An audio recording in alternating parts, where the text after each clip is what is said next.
Assalamualaikum warahmatullahi wabarakatuh. Alhamdulillah. Wassalatu wassalamu ala rasulina Muhammadin sallallahu alaihi wasallam. Alhamdulillah. Segala puji bagi Allah yang masih memberikan kita nikmat kesehatan, kesempatan untuk lapangan waktu, sehingga kita masih bisa melanjutkan materi pada hari ini. Nah, materi kita pada hari ini akan kita lanjut setelah kita membaca doa bersama-sama. Berdoa dimulai. Bismillahirrahmanirrahim. Raditu billahi rabba wa bil islami dina wa bi muhammadin nabiyya wa rasulah.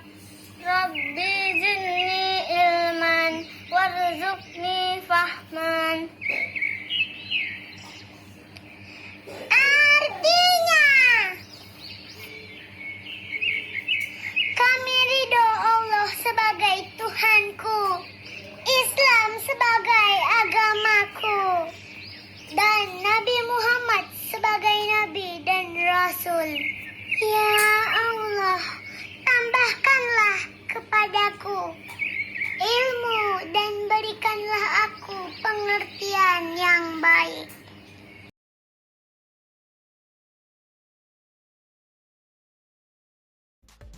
Baiklah Ananda sekalian, setelah kita membaca doa, Ibu mau menanyakan dulu bagaimana kabar Ananda sekalian.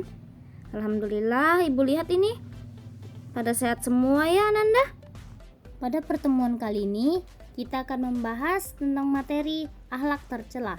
Sebelum itu, Ibu akan menjelaskan ada dua sifat yang dimiliki manusia sejak menginjak dewasa. Dua sifat itu adalah sifat terpuji dan tercela. Jika ingin menjadi orang baik, sudah sepantasnya kita memiliki sifat terpuji. Memiliki sifat terpuji akan disayang oleh Allah Subhanahu wa taala dan menjadi ahli syurga. Sebaliknya, sifat tercela harus dijauhi karena dapat menjerumuskan kita pada perbuatan yang dapat merugikan diri kita sendiri dan orang lain. Adapun macam-macam dari akhlak tercela ini ada licik. Licik merupakan salah satu sifat negatif yang sangat membahayakan bagi diri sendiri maupun orang lain. Licik ini berarti banyak akal yang buruk, pandai menipu, culas, curang, dan licin. Sikap licik sangatlah berbahaya. Berikut ini adalah ciri-ciri sifat licik. Yang pertama, tidak suka melihat orang lain bahagia. Orang seperti ini hatinya selalu sedih dan gelisah ketika melihat orang lain bahagia. Yang kedua, dia akan bahagia apabila melihat orang lain menderita. Ciri kedua ini adalah ciri orang licik, bahagia dan senang jika ada teman atau saudaranya mengalami musibah dan penderitaan. Yang ketiga, berpikir untuk mencelakakan orang lain. Ciri yang ketiga orang licik ini mempunyai rencana-rencana negatif, di mana ingin menghalangi orang-orang agar orang lain itu gagal dalam mencapai sesuatu. Yang keempat, ingin serba jalan pintas. Orang licik kerap kali ketika menginginkan sesuatu, ia tidak mau melalui sebuah proses. Inginnya cepat-cepat berhasil. Yang kelima, pandai menipu. Untuk memuluskan siasatnya yang licin, orang licik akan mampu dan suka menipu dan berbohong serta bersilat lidah. Sebagaimana hadis Rasulullah sallallahu alaihi wasallam an Abi Hurairah radhiyallahu anhu, anin Nabi sallallahu alaihi wasallam qala ayatul munafiqina salasa idza hadatsa kadzaba wa idza wa'ada akhlafa wa idza tumina khana. Riwayat Bukhari. Dari Abu Hurairah radhiyallahu anhu, dari Nabi sallallahu alaihi wasallam, tanda orang munafik ada 3. Ketika ia berbicara, ia berdusta. Jika ia berjanji, ia akan mengingkari. Dan ketika ia dipercaya, ia akan berkhianat. Hadis riwayat Bukhari. Akhlak tercela selanjutnya yaitu tamak dan serakah. Dalam bahasa Arab, serakah disebut tamak yang artinya sikap tak pernah puas dengan yang sudah dicapai. Menurut istilah, tamak adalah cinta kepada dunia atau harta, terlalu berlebihan tanpa memperhatikan hukum haram yang mengakibatkan adanya dosa besar. Sifat tamak dan serakah ini dilarang oleh Allah Subhanahu wa taala sebagaimana dalam Al-Qur'an yang berbunyi, A'udzubillahi minasyaitonirrajim, Bismillahirrahmanirrahim, Alhaakumut takasur hatta zurtumul maqabir, yang artinya bermegah-megahan telah melalaikan kamu sampai kamu masuk ke dalam kubur. Quran surah At-Takasur ayat 1 sampai 2. Adapun ciri-ciri dari sifat tamak, yang pertama, tidak mensyukuri nikmat yang telah dimilikinya. Yang kedua, selalu merasa kurang apabila ia telah banyak mendapat nikmat. Yang ketiga, ingin memiliki sesuatu yang dimiliki oleh orang lain. Yang keempat, terlalu mencintai harta yang ia miliki. Akhlak tercela selanjutnya yaitu zolim atau aniaya. Menurut bahasa, kata aniaya sama dengan kata zolim yang artinya sewenang-wenang atau tidak adil. Di sini Nabi Muhammad SAW telah menyatakan haramnya berbuat zalim dan aniaya yang harus dijauhi, karena ini adalah perintah Allah Subhanahu wa taala dan tidak perlu ditakwil, dipikir lebih dalam lagi. Sebagaimana firman Allah Subhanahu wa taala sebagai berikut ini. Bismillahirrahmanirrahim. Man 'amila shalihan falinafsihi wa man asa'a fa'alaiha wa ma rabbuka bizalamin lil 'abid. Yang artinya, barang siapa yang mengerjakan amal soleh, maka pahalanya untuk dirinya sendiri, dan barang siapa yang mengerjakan perbuatan jahat, maka dosanya untuk dirinya sendiri, dan sesekali tidaklah Rabbmu menganiaya hamba-hambanya. Quran surah Fusilat ayat 46. Pada suatu malam, Yusuf bermimpi melihat 11 bintang, matahari, dan bulan bersujud di hadapannya. Ia begitu terkesan dengan mimpinya. Keesokan harinya, Yusuf langsung mendatangi ayahnya dan menceritakan mimpinya semalam. Mendengar hal ini, Nabi Yakub begitu gembira.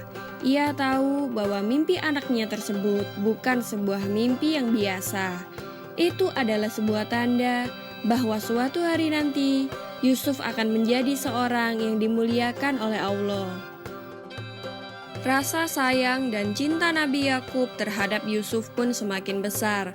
Akan tetapi ia khawatir jika saudara-saudara Yusuf mengetahui mimpi itu.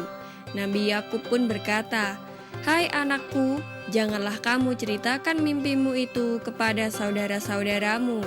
Ayah khawatir jika mereka mengetahui hal tersebut, mereka akan mencelakakanmu," kata Nabi Yakub.